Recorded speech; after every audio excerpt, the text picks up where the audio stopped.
Yooyyaa Jaamiyaa calqaba irratti eebba kana laalchisee akka waraana gameessa oboo zoonii kibbaatitti haala eebba kanaa maal jettame? Haalli eebba keenyaa kuni baay'ee nama gammachiisa. Baay'ee immoo diina dallansiisa.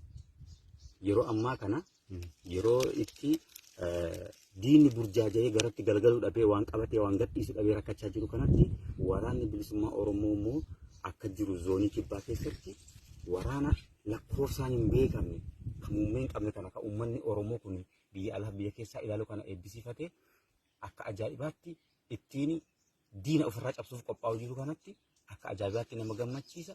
Eebbi kun immoo eebba ajaa'ibaa, eebba seena qabeessa kan uummata Oromoo rarraga bilisummaatiin gahu waan ta'eef baay'ee akka ajaa'ibaatti kabajachaa jirra, kabajachaa oollee ammaan kanallee ittuma jirraa siin jedha jaalatanii. Tole galatoomii. Mee maqaa kee eenyu jedhee too'aa deemu? Maalinnaan uummanni Oromoo yeroo hedduu waa'ee kee yeroo haasa'u sooshaal miidiyaa adda addaa irratti abaluu jedhanii suura kee faffacaasaa jiru. Kaan akka diinummaatti haa ta'u akka firummaatti haa ta'u maqaa kee karaa adda addaatiin kaasaa jiru waan ta'eef ofuma keetii mee of ibsime. Egaa dhuguma ani maqaan koo Jaal Qaanqee Boruu Hundeeti. Ani Jaal Qaanqee Boruu Hundee waraana bilisummaa Oromoo zoonii kibbaati. Dhaloonni koo giddu galeessa.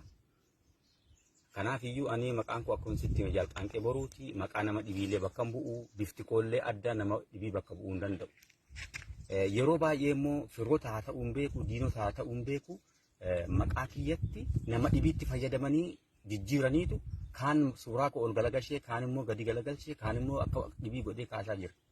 Kanaaf ani waraana bilisummaa Oromoo zoonii kibbaati. Woboodha malee ajajaa waraana bilisummaa Oromoo miti. Maaliif namni guddoo dogongoraa jira. Diinota itti fayyadamaa haa ta'u, deeggartootuma keenyallee haa ta'u, dogongoraanii yeroo baay'eetu maqaa koo maqaa nama dhibii godhanii poostaa jiru. Kanaaf warra kanaaf dhaamsan dhaamuun qaba. Maaliif hin dogongoriina? Jaal Qaanqee Boruu jechuun naa. Jaal Qaanqee Boruu immoo waraana bilisummaa Oromooti malee ajajaa waraana bilisummaa Oromoo miti.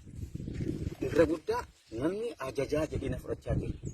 Ani woboodha waraana bilisummaa Oromooti malee ajajaa waraana bilisummaa Oromoo miti. Kanaaf iyyuu warrootiin nama dhibiitti na fudhatanii inni